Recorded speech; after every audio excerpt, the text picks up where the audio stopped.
नमस्कार जय जगन्नाथ हापी माणबसा गुरुवार समस्त को समस्ते तो बहुत बिजी थे सका भी उठी सारे मुझे सका उठिक गाधे शाढ़ी फाड़ी पिंधिकी मुझे रेडी हो गली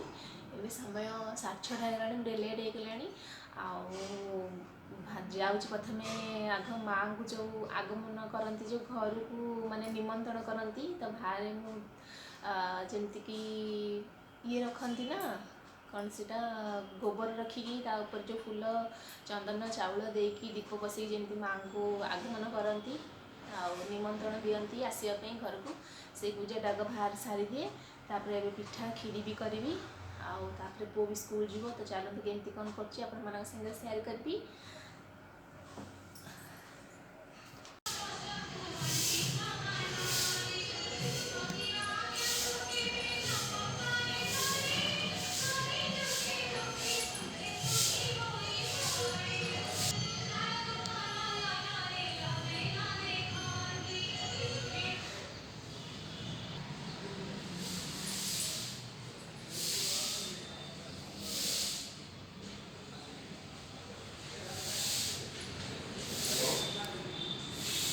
पूजा सारिक आसीगली रात जो चाउल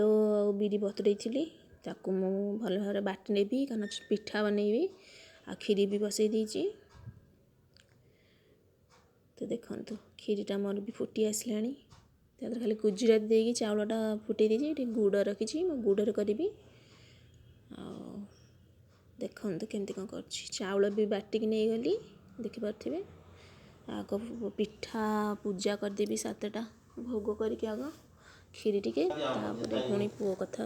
हजबैंड कथा भी बुझार अच्छी देखो मो खीरी रे क्षीर दे गुड़ देदेली भल भाव फुटा छाड़ा तो देखो केमती कौन कर।